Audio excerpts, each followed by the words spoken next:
Hi everyone, I'm home, thankfully, because I'm so tired. Oh my gosh, I'm so tired. It was a good experience though. And I'm gonna try to cover as much as I can, and I've got video clips and pictures and things like that that I will just slide in here so y'all can see snippets of kind of what went on. Hello everyone, welcome to another Faewood Mead vlog. I'm actually going to be judging the Virginia Mead Cup. We'll see how that goes. I've never judged anything besides Mead Stampede. That there's a choo-choo. I'm here, I guess, at the meadery. Where is it? You can see it.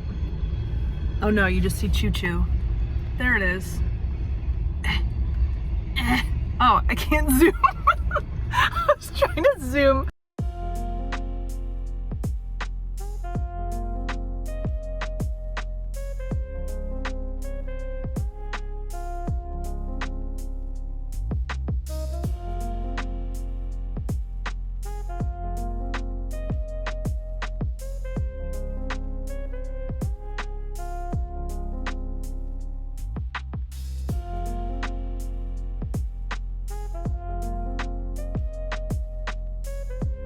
Hi everyone, I don't have my glasses on now. I finished judging, which was really fun actually. It was a good, it was a good experience. The other judges were really nice and they were very experienced. The one thing I learned is that maybe it would be good if I took the BJCP Mead certification course as a judge, if I want to keep judging and be a judge. So I think every year MeadCon takes place in a different location. Steven from Atheling Meadworks was the one who kind of hosted that, and the convention center that was chosen is like really nice. It was like pretty fancy.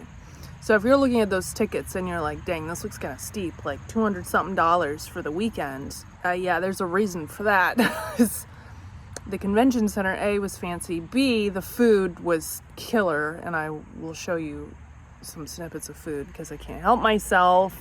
It was really good, and I'm sorry I'm sitting outside because the light is so much better out here than in my house. And there's Percy back there. I'm sure you've already noticed him. Anyways, I digress. So Friday night was the Mead Social. That was pretty chill. It was maybe half the people who came to the convention showed up at that. We got a free drink ticket and hung out and mingled. Admired the courtyard, because again, this place is so nice. And then I went back to my hotel. Bright and early the next day, aka yesterday. We started off with breakfast, which was really good. What was nice is we had like a never-ending supply of coffee, which I think everyone really appreciated. Overall, the convention, I would say, is geared towards people who are either professional mead makers, they're commercial, or they want to be commercials. So the first two speakers of the morning were with the government. It was covering TTB stuff, just a variety of TTB things. And they do have their slideshows just available for people to see, which is great. It's just on the TTB website. But they covered a lot of rules, regulations. They covered labeling as well, label requirements. The government stuff when it comes to commercial meadery, besides the capital that you need up front, is the biggest pain, it sounds like. I've learned a lot about the commercial side of things, and I will also throw out there kind of an announcement, I guess. I haven't talked about it here. If you follow me on Instagram, you'll have seen my association with a local meadery that is sort of budding, called Thistle Rock Meadery here in Charlottesville. I have a job there. I don't know, I haven't really talked about it yet. I think because the meadery's not open, my work has been so scattered, it's sort of in and out. I'm more on like the behind the scenes business side of things so far. I've done like video content, getting into like photographing events, potentially bookkeeping, helping with like the shop inventory, things like that. But it's going to be a full farm meadery. The production facility is being built from the ground up. The CEO's guest house is being turned into a tavern. His name is John, and you'll see him here. John and Doug are the founders of Thistle Rock. And then there's Allison and Bevan who are on the board, and I'll talk about all of that later. I just wanted to tell you because, you know, kind of part of my thing here was not just going and representing myself as Faewood Mead and judging, you know, Virginia Cup and everything, but also kind of going as a member of Thistle Rock Meadery.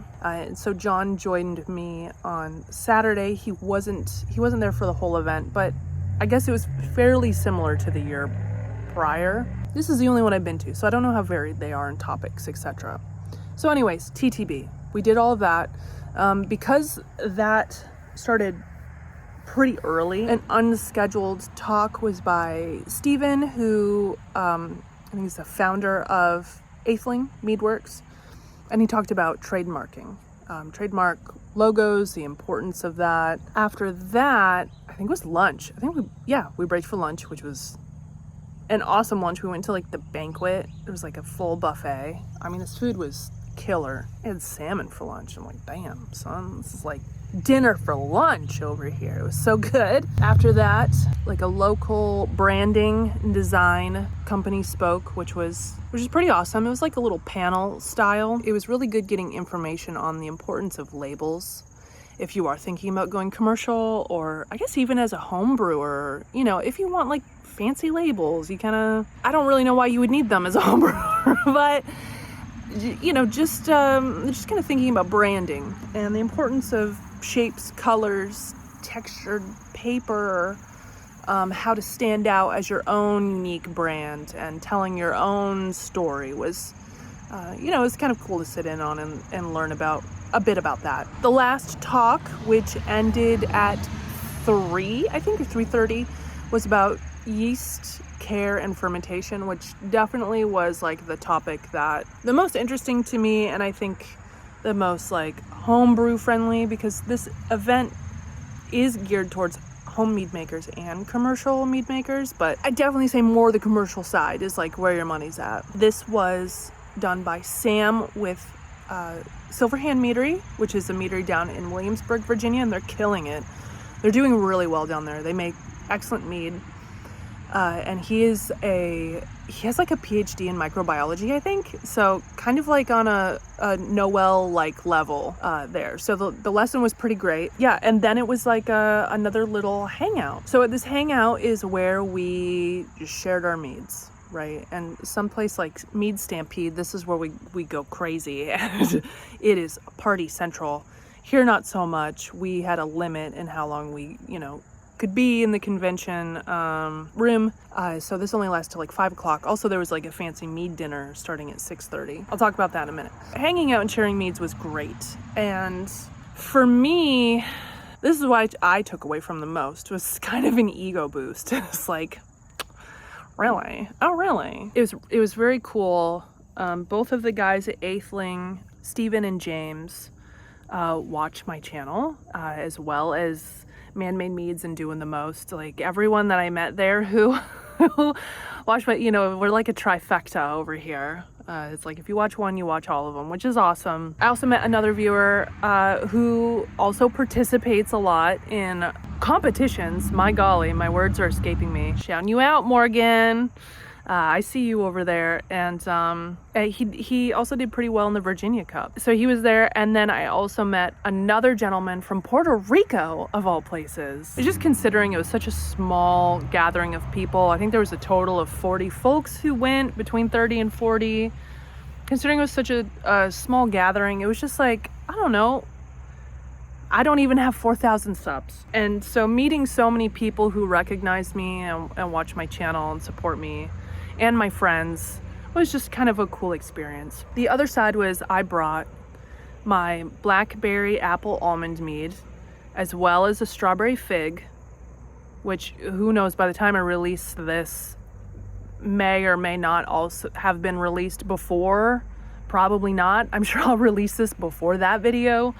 That video is not out yet as of right now. Strawberry fig. I brought both of those meads, and they did very well, and I got awesome feedback from commercial level meaderies, like Bill from Blackheath. He's my like mead icon. He's my mead hero, and So impressing him or his feedback and Bill enjoying my meads means a lot to me. Sam from Silverhand and James from Atheling, both, I got huge props on the blackberry apple almond in particular, which made me so happy. I felt so good. They were like, wow, this is a legitimately good mead. Asked me if I was thinking about going pro. I was like, well, technically I work for a meadery, though not as a mead maker. John had initially had a ticket for the mead pairing dinner. I did not get one because it was kind of steep. However, once he gave that to me, because he had so much going on this weekend. It was like his wife's birthday, and he was like, hey, you know what? I'm not gonna use this. So I went to this mead pairing, and it was incredible. Oh my f***ing God. It's just, I feel like everyone is so loud driving past my house right now. It's so annoying. Slight change of scenery. Instead of Percy, you get my laundry room. So half the meads provided, it was a total of 4 meads. The first 2 were from Silverhand. They were delicious. Just look at this menu and watch my clips. You'll see what I ate. I have to show it off. And the second 2 meads were both from Atheling. They were on sort of the richer, sweeter side. The pairings were immaculate. So after all that, oh my gosh, I had a lot to drink and eat. I was even more tired this morning. Felt okay though, overall. This is a very tame crowd compared to Mead Stampede. I'm just gonna tell you that. Mead Stampede judges, Mead Stampeders know how to party. Like, it's crazy. Okay, this is very tame. But anyways, this morning we had one, after breakfast, another epic breakfast, okay?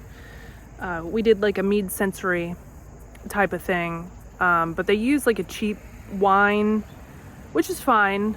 Mead wine, whatever. You can still pull the same flavor profiles. It's really good for training your palate. And then after that was like a pro mead maker Q&A going from the homebrew level to the professional level, which was actually really good. There's just like so many details, and I can't go into them all. Clearly, this is a vlog, and I'm trying to just give you an overview of how it was, what was there, kind of what I learned about, just for you all to think in the future. Is this something that you would want to attend? After this Q&A session, a little break ski, and then we announced the Virginia Mead Cup winners, which was awesome. And everything wrapped up at noon. Nice, pretty little bow. I went home. Overall, it was fun. After attending, I learned, I think most of my ticket went to renting the location and the food, which honestly, I'm not mad about. And my hotel was a half-mile away. I think most people didn't stay at the hotel because it was a very nice location. I mean, it was beautiful. It's kind of funny because you see all these like scrub-a-dub mead makers wandering around with our jeans and t-shirts. Meanwhile, literally Saturday, there was a wedding and there were like 3 like coming of age lady parties. So lots of dresses, lots of formal wear, I should say. So much formal wear. And then there's all these chill like mead makers just there. You should enter. You should enter Virginia Mead Cup next year. I think it's gonna happen next year, regardless of where MeadCon is. I hope that y'all enjoyed this vlog. Thanks for watching. I appreciate you so much. Y'all are awesome. And I'll see you around next time. Bye. Bye-bye.